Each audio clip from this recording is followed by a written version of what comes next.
Bien, vamos a continuar con el tema de patología del sistema genital femenino en la segunda parte. Vamos a hablar de la patología de los anexos. Entonces, las trompas de falopio pueden ser asiento de procesos inflamatorios, como ser la salpingitis aguda, que esta es una parte de un complejo que se llama la enfermedad inflamatoria pélvica, donde están comprometidas las trompas, los ovarios y a veces hasta la parte del fondo del útero, ¿no? El problema es que cuando existe esta salpingitis aguda, la reparación produce cicatrices en la mucosa. Entonces, esta mucosa pierde su capacidad de transporte, ¿no?, del óvulo y, bueno, cuando se fecunda también. Entonces, por ahí se detiene, ¿no?, aumentando el riesgo de embarazo ectópico, ¿sí?, o embarazo tubárico en este caso. También puede ser afectada por la tuberculosis, por diseminación hematógena. Los tumores son raros y en la parte externa de las trompas es muy frecuente encontrar unos pequeños quistes como globitos transparentes, con líquido también claro, como agua. Son los quistes paratubáricos, o antiguamente conocidas como hidátides de Morgani. Las localizaciones del embarazo ectópico. Tenemos la más frecuente, que es a nivel de la trompa, ¿no es cierto?, el embarazo tubárico. Pero también pueden asentarse a nivel de la raíz, ¿no?, de la trompa, en el cuerno del útero. También en el ovario o bien a nivel del mesenterio, ¿no? Entonces es importante tomar en cuenta esto. Acá tenemos unas imágenes de embarazo tubárico. Aquí está cortada la trompa y vemos acá, ¿no es cierto?, un producto. Inclusive dos, miren, un embarazo gemelar en la trompa. Obviamente que estos no llegan a feliz término. Obviamente en un ambiente tan reducido es imposible que se puedan desarrollar. Acá también vemos lo mismo, ¿no? La trompa abierta y aquí vemos el producto, ¿no?, el fetito. Bien. Esta es la histología. En esta parte estamos viendo una mucosa tubárica relativamente normal. Y en esta otra parte, que es cuestión de corte, ¿no? Vemos acá tejido decidual y aquí vellosidades coriales. Miren, estos son vellosidades coriales cortadas transversalmente, ¿no?, en la trompa, ¿no? Por eso estamos poniendo como referencia, ¿no?, que esta es la luz de la trompa y esta es la mucosa con sus pliegues, ¿no?, con sus repliegues mucosos. Bien, en los ovarios.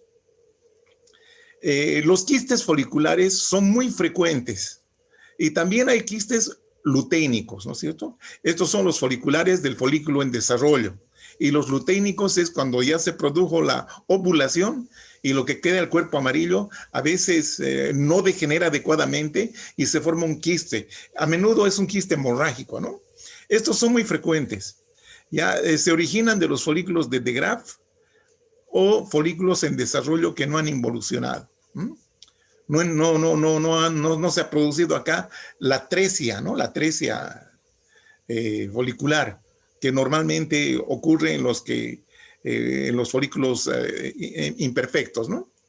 Los quistes luteínicos o lúteos se presentan en la edad fértil, ¿sí?, y están revestidas interiormente por células granulosas luteinizadas. Es por eso que tiene en ese aspecto amarillo, ¿no? Por eso también se llaman quistes del cuerpo amarillo. Bien. El síndrome del ovario poliquístico es un trastorno endocrino caracterizado por hiperandrogenismo, o sea que hay aumento de la producción de andrógenos. Alteraciones menstruales, son menstruaciones irregulares. Anovulación crónica, a veces no ovulan por largos periodos y esto obviamente nos lleva a la disminución de la fertilidad. Otra situación que puede afectar al ovario es la hipertecosis estromal. Hipertecosis, o sea que la teca interna está muy desarrollada, hay una especie de hiperplasia de la teca, ¿no?, de la teca interna, ¿ya? Entonces, es frecuente en mujeres postmenopáusicas. suele sobreponerse al síndrome del ovario poliquístico, ¿sí? La hipertecosis.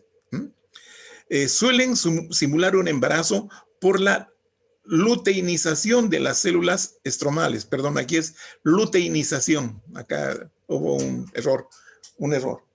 ¿Ya? Bien. Aquí estamos viendo algunas imágenes. Esto es un ovario, ¿sí? Que ha sido... se ha producido una oforectomía. Y aquí vemos, ¿no? ¿Cierto? Como un ojito. Este es el quiste. Y estos son quistes foliculares. Este es un cuerpo amarillo, ¿no? Que no ha involucionado. Y a veces estos sufren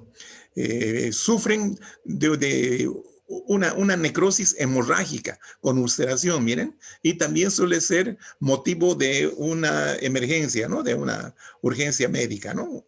Urgencia quirúrgica. Aquí estamos viendo una poliquistosis ovárica. Aquí está el ovario donde vemos muchos quistes. ¿Eh? Y esto generalmente se debe a veces a que la cápsula, la albugínea ovárica, ¿no? La cápsula, es muy gruesa y no permite que se produzca la liberación, la ovulación. Entonces, estos folículos no revientan. Entonces, se quedan ahí, ¿no? Aquí tenemos el corte, ¿no? Varios, aquí uno hemorrágico, varios, ¿no? Por eso se llama poliquistosis ovárica u ovario poliquístico.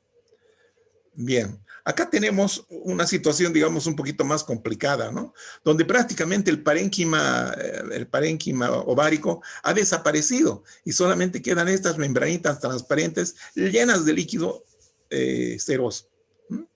Entonces estos ya no funcionan directamente, ¿no? Ya no sirven. Aquí tenemos, miren ustedes. Acá todavía hay algo de tejido ovárico, pero está hemorrágico por dentro. Lo mismo acá. Ya, entonces son ovarios poliquísticos. Vámonos a los tumores. Acá tenemos un esquema de un ovario y ¿de dónde derivan los tumores del ovario? Entonces acá pueden derivar del epitelio superficial. Vamos un poquito a revisar eso, ¿no? ¿Se acuerdan de esta imagen? Hemos visto en embriología. Estos son los folículos en crecimiento, ¿no? Que empiezan con los folículos primordiales, primarios, secundarios, hasta que finalmente se convierten en folículos de Graf, ¿no es cierto? Hasta el momento de la ovulación. Estos son ya más evolucionados, digamos. Acá se produce la ovulación. Bueno, entonces, en este epitelio superficial del ovario pueden dar origen a tumores, como ser el tumor seroso, tumor mucinoso, tumor endometrioide de células claras y de células transicionales.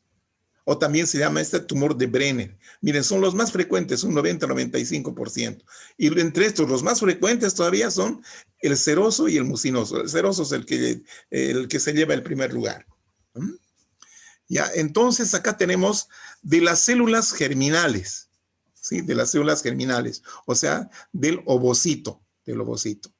Tenemos acá el disgerminoma, el tumor del saco vitelino, el carcinoma embrionario, coriocarcinoma y los varios teratomas que existen. ¿Ah? Ahora, tenemos del estroma, este es el estroma ovárico. Este estroma va a dar origen también a varios tumores, como ser, tal vez el más frecuente, tumor de células de la granulosa, tumor de las células de Sertoli, Leydig, ¿ah? De células esteroideas no clasificado y ginandroblastoma, que es un tumor que tiene los dos componentes, masculino y femenino, ¿no? Que liberan esos dos tipos de hormonas, estrógenos y andrógenos, ¿no?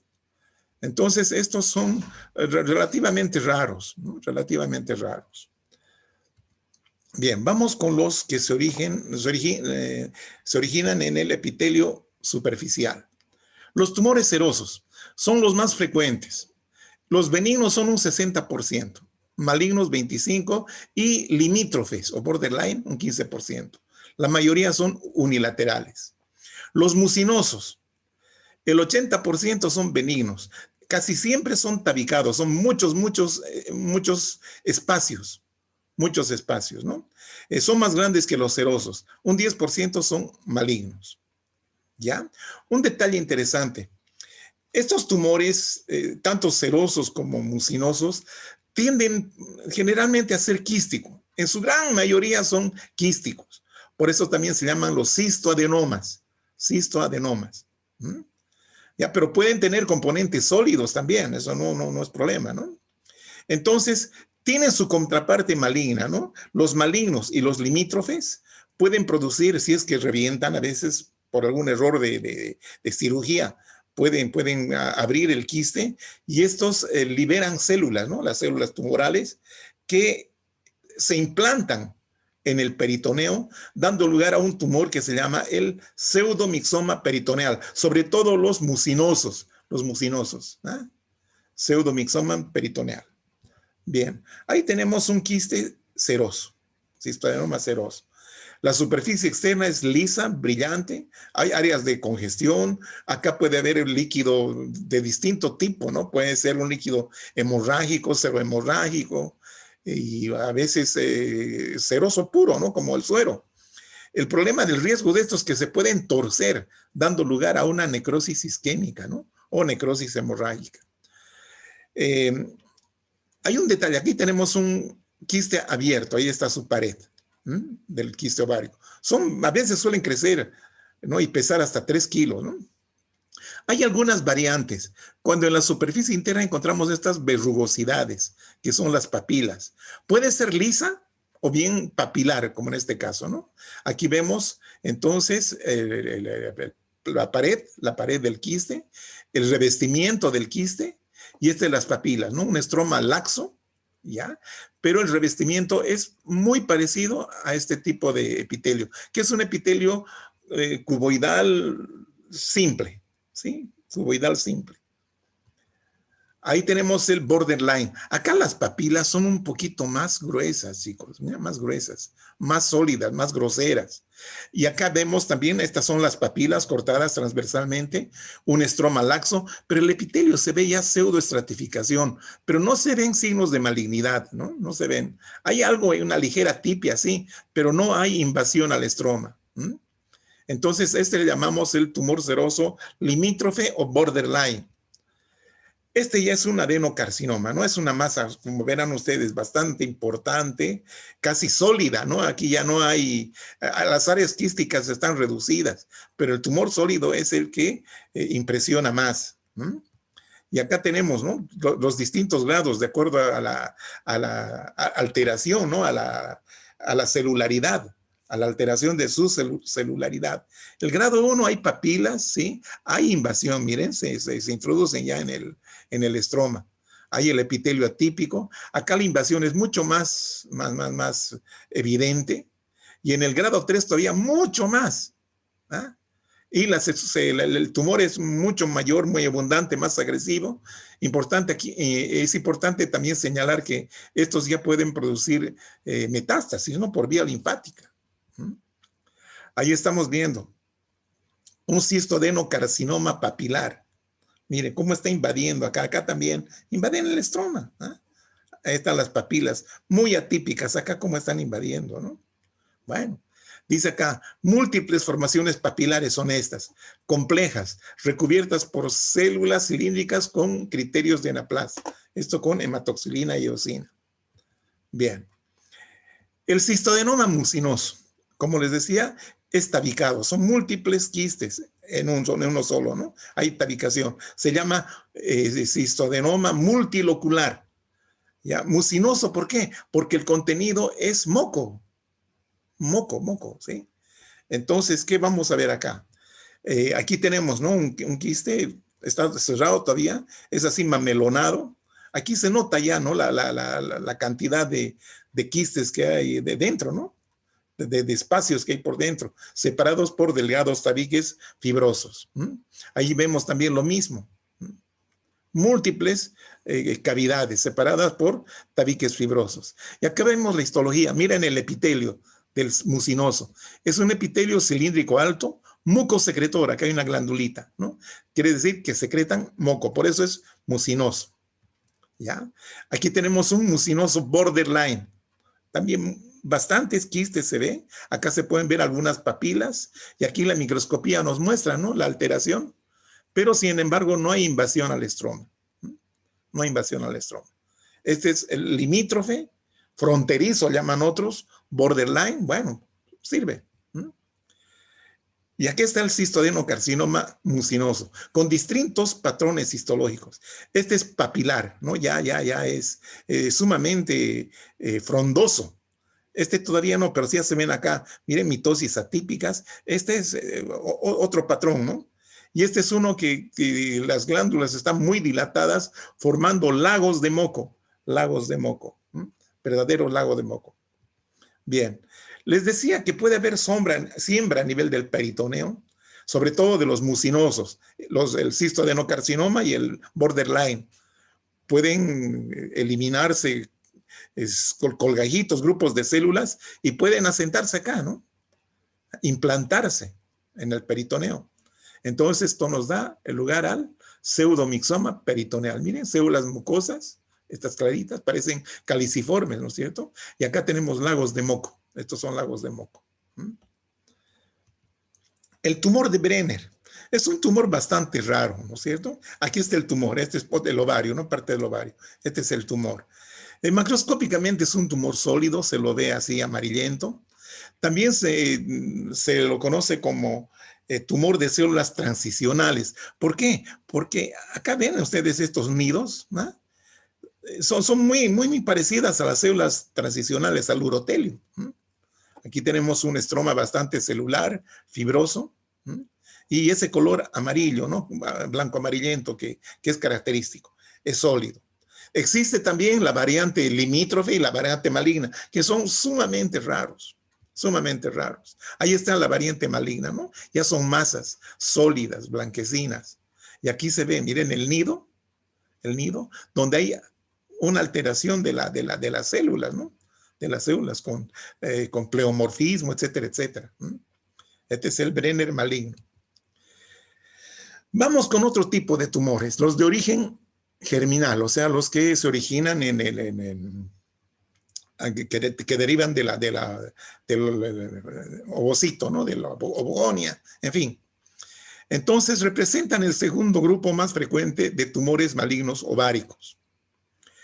Pueden ser exclusivamente malignos o pueden asociarse a otros tumores germinales benignos, ¿no? Entonces, estos tumores germinales benignos se los conoce como teratomas. Entonces, la evolución, o sea, la historia del tumor, de los tumores de origen germinal, ¿no? La célula más básica, ya es la más primitiva, si ustedes quieren, es la ovogonia. Entonces, la proliferación de estas ovogonias va a dar lugar a un tumor que es el disgerminoma. ¿Ya? Pero también pueden diferenciarse. Esta es una indiferenciada, ¿no es cierto? Pero pueden diferenciarse a tejido embrionario, a saco vitelino, tejido placentario o tejidos fetales múltiples, que son los teratomas. Ya vamos a ver enseguida. Ahí tenemos este cuadrito, miren. Tenemos el tejido mesenquimal, la célula germinativa primordial. Normalmente esto va hacia la ovogonia, que son las más básicas, ¿no? Las más primitivas. Entonces, ahí queda en situaciones normales. Pero aquí, ¿qué es lo que pasa? Que directamente desde el mesénquima, ¿ya? Estas células ya pueden transformarse. Pueden sufrir una transformación maligna. O de cuando eran normales se transforman, tienen una transformación neoplásica o maligna, ¿no? Entonces, ¿qué camino les queda a estas células ya transformadas? Que se queden así como ovogonias. No se diferencian, quedan así primitivas. Entonces, esto nos da lugar a un tumor que se llama el disgerminoma. Ahora, si se diferencian, si tienen una diferenciación embrionaria, pueden tratarse de un carcinoma embrionario o un teratoma. ¿Ya? Si es extraembrionario, ya fuera de las estructuras que no son del embrión, puede ser el coriocarcinoma, ¿sí? De tejido placentario, ¿ya? Bien, tumor del seno endodérmico, del saco vitelino, ¿ah? saco vitelino o seno endodérmico. Bien, acá tenemos el disgeminoma. Es el homólogo femenino del seminoma testicular. Puede aparecer en la niñez hasta la tercera década. El 90% son unilaterales. Se lo considera maligno y produce gonadotrofina coriónica, ¿no es cierto? Es de marcador tumoral. Entonces acá vemos, ¿no? Un ovario grande, aumentado de tamaño, un color blanco con varios nódulos, áreas de hemorragia, inclusive puede haber quistes, no hay problema. ¿Ya? ¿Y qué es lo que vemos entonces en la histología? Estos grupos, estos nidos de células claras, como el seminoma, ¿no? Con amplio citoplasma, nucleolos vesiculosos con nucleolos visibles, alteraciones nucleares, claro que sí. Y en el estroma vamos a encontrar infiltrados linfocitarios. Eso es importante. Eso es un dato que nos orienta, ¿no? El disgerminoma. Bien. Los teratomas. Existen los teratomas maduros que son benignos, son los más frecuentes, dice acá, ¿no? Y los inmaduros, que son malignos, raros, crecen con rapidez y metastizan, ¿ya? Acá tenemos un teratoma, ¿no? Donde vemos acá pelos, miren, pelos. Aquí inclusive podemos ver, está abierto este quiste, ¿no? Aquí es la pared del quiste. Acá podemos encontrar inclusive sebo, pero aquí se retiró el sebo. Este es otro tumor que tiene también pelos, tiene sebo y tiene, miren, un pedazo de columna vertebral, de hueso, con médula ósea. Entonces, no se olviden que los teratomas son tumores derivados de las 3 hojas, ¿no? Del disco germinativo, de las 3 hojas. Bien, ahí tenemos, por ejemplo, abierto el quiste, ¿sí? Está abierto. Y acá tenemos, miren, dientes, muelas, ¿ah? Aquí tenemos una especie de papilas. ¿Ya? Podemos encontrar sebo.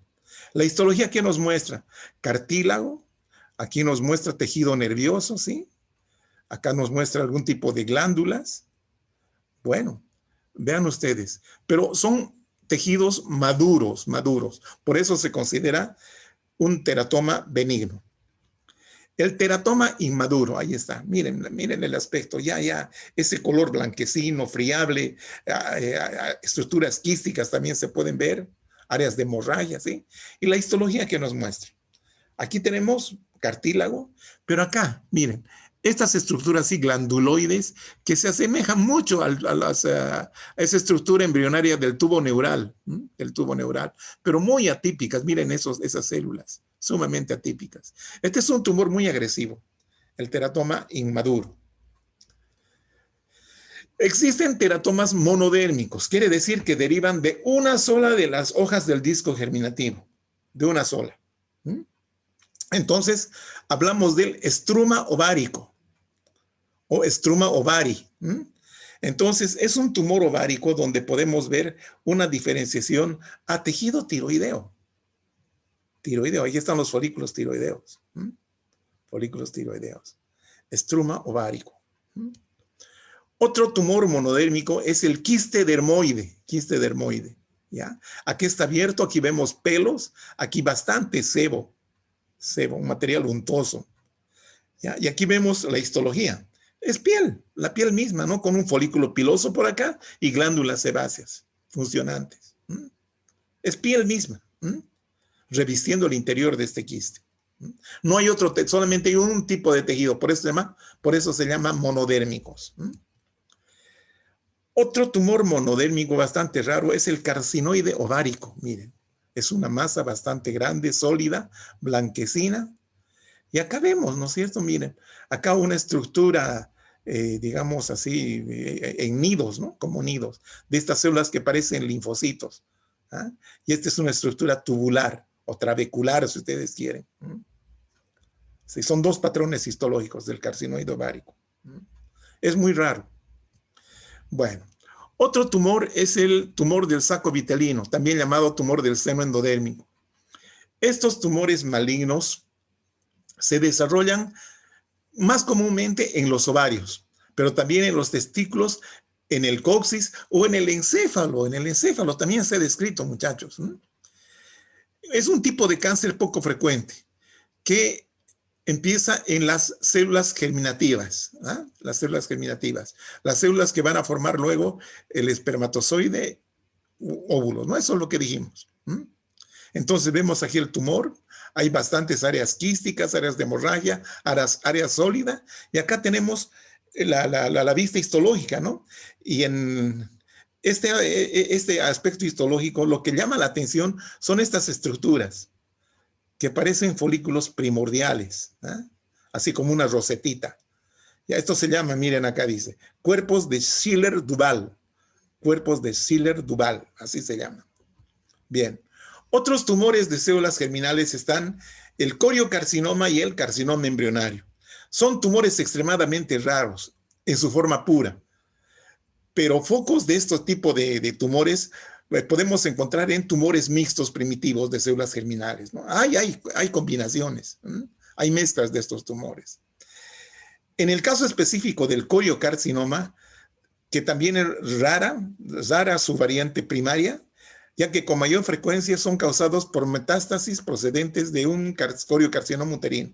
O sea que la forma primaria es rara, ¿no? Es más frecuente la forma que viene de otro sitio, del útero, ¿no? Del coriocarcinoma uterino.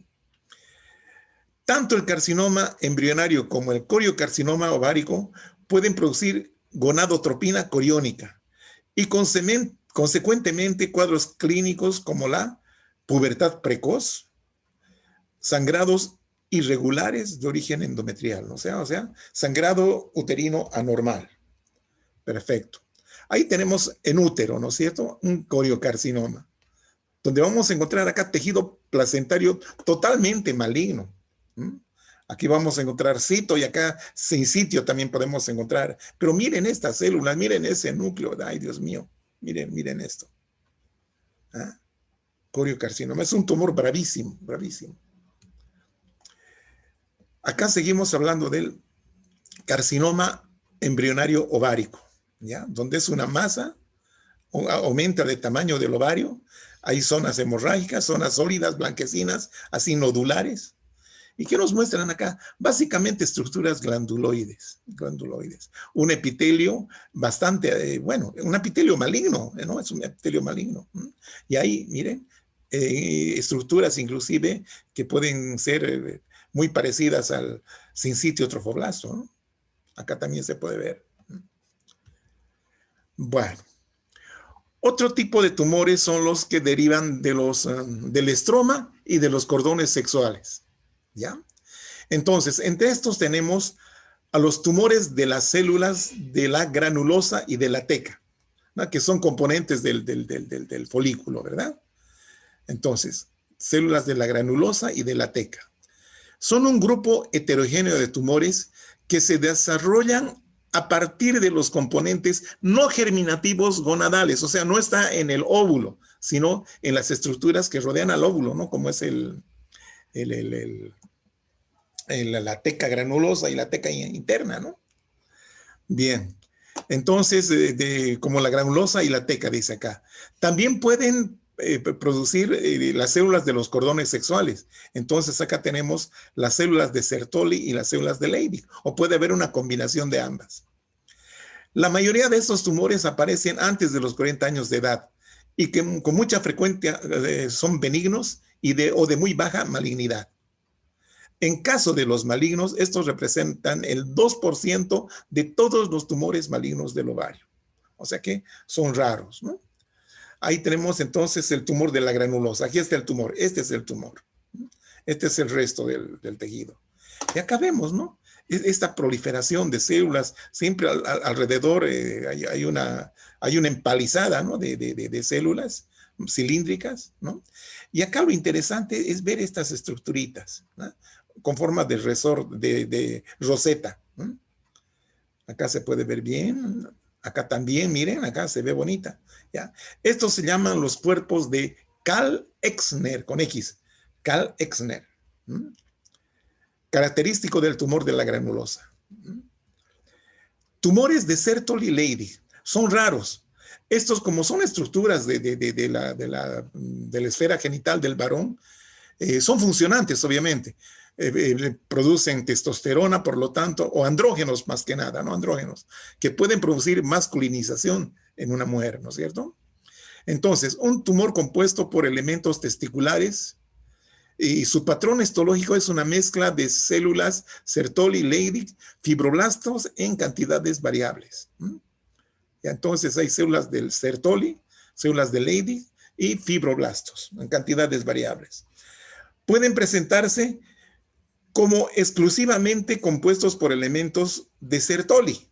Entonces, si son solamente células de Sertoli, llamamos tumores de células de Sertoli, lógico. Si hay combinación de las de Sertoli-Leydig, son llamados tumores de Sertoli-Leydig. Obvio, fácil. Entonces, acá tenemos un tumor de Sertoli-Leydig del ovario. Ahí estamos viendo, ¿no? Un tumor sólido, amarillento, firme, parece goma cuando se corta. Y aquí tenemos la histología, ¿no? Estas estructuras tubulares, ¿no? Tubulares. Estas son predominantemente de Sertoli, chicas, ¿no? Estos recuerdan a los túbulos seminíferos, ¿no? ¿Sí? Tumor de células de Sertoli, ¿no? Pero también hay, miren acá, estas, ¿ya? Estas son más redonditas, ¿no? Estas son las de Leydig, ¿ah? Entonces hay una combinación de ambas células. Otros tumores están los tecomas, un tumor de la teca, y los fibrotecomas. Es una mezcla de la teca más fibrosis, ¿no? Estos tumores se asocian, dice acá, ambos, ¿sí? En ocasiones. También pueden estar, puede ser parte del síndrome del ovario poliquístico. Pueden producir estrógenos e inducir a la aparición de pubertad precoz. Pubertad precoz, o sea, niñas de 10 años ya están menstruando, etcétera, etcétera, ¿no? Y también puede provocar sangrado uterino anormal en mujeres adultas fértiles, ¿no? Y asociarse en el 21% de los casos con adenocarcinoma endometrial en la mujer posmenopáusica.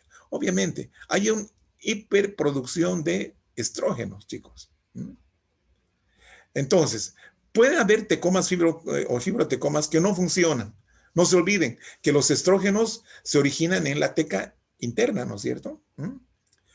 También pueden ser no funcionantes, dice, sí, cuando tienen un comportamiento maligno, dice. Interesante. Ahí tenemos. Este es un tecoma, un tumor sólido, ¿sí? Amarillento, es su característica. Obviamente, lo que determina acá es la histología, ¿no? Y estos son, está cortado acá. Este es un fibroma, es más blanco, más duro, es leñoso. Y aquí vemos, ¿no? La histología. ¿Ya? Hay un componente fibroso por acá y hay un componente de células redonditas, así en grupos por acá. ¿Ah? Entonces, este sería el componente de la teca y este es el componente fibroso. ¿Ah? Fibrotecoma, ¿no? Pero este es un tecoma puro, un fibroma puro. Esta es la histología que nos está mostrando la mezcla de ambos patrones histológicos. Ahí tenemos, por ejemplo, estos son, ¿no? De la teca. Teca. Tecoma. Células redonditas en grupos, en nidos. Esta es la cápsula del ovario. Y este es fibroma, miren, ¿no? Tejido fibroso, con núcleos alargados, dispuestos en fascículos, en fin. ¿Ya? Y hay tumores metastásicos, como el de Krukenberg, ¿se acuerdan? Es un tumor metastásico que proviene de estómago en primer lugar y también de colon, ¿no? De colon. ¿Ah? Ahí está. Aquí es bilateral, aquí está el útero. Estos son los ovarios. Entonces, la histología, ¿qué nos muestra? Estas células, ¿no? Mucosecretantes, células en anillo de Celio, miren. En anillo de Celio. Entonces, una metástasis de un carcinoma gástrico o colónico a ovario. Y bueno, para terminar, vamos a hablar de la enfermedad trofoblástica gestacional. Entonces, trofoblástica, del trofoblasto, ¿no? En la gestación, en el embarazo. Tenemos la mola hidatiforme. Entonces, estas se presentan en el cuarto o quinto mes del embarazo. Ya pueden haber dos variantes, completas o parciales. También hay otra que es un poco más agresiva, que es la mola invasora, que penetra la pared uterina y produce elevación de la gonadotrofina coriónica humana. Entonces, histológicamente, son pequeñas vesículas, o bueno, vesículas de distintos diámetros, a veces son grandes también, que presentan como racimos de uva, también así son. Presenta tumefacción quística de las vellosidades. Las vellosidades se agrandan así como globitos. Bueno, entonces ese sería el caso de la mola hidatiforme benigna. Dijimos que existe la mola invasora. El miometrio es invadido localmente por una mola hidatiforme. ¿Ya? Aquí el problema es la invasión nada más, porque ya la contraparte maligna es el coriocarcinoma placentario, que ya lo hemos visto. Puede aparecer tras un aborto, un legrado uterino o en el curso de un embarazo. Bien, ahí está la mola, miren. Este es tejido placentario, donde vemos múltiples estructuras vesiculares transparentes, miren, ahí está. Ahí está. La mola hidatiforme. Aquí se ve, miren, con fondo oscuro, ahí está, miren, como globitos, como ampollitas. Y aquí vemos la histología. Son vellosidades coriales muy dilatadas con degeneración hidrópica de su estroma. Hay proliferación trofoblástica y ausencia de vasos sanguíneos. Esos son los tres cambios básicos de la mola hidatiforme, ¿no? Agrandamiento de las vellosidades, degeneración hidrópica del estroma, ausencia de vasos y en la superficie proliferación trofoblástica. Ahí estamos viendo, proliferación trofoblástica. Bien, entonces con esto terminamos la parte de genitales femeninos y en la próxima avanzaremos la parte de mama. Vayan preparándose para el tercer parcial. Va a ser a finales de febrero y los finales van a ser en la primera semana de marzo. Ya, entonces, por favor, estén atentos. Muy bien, jóvenes. Cuídense.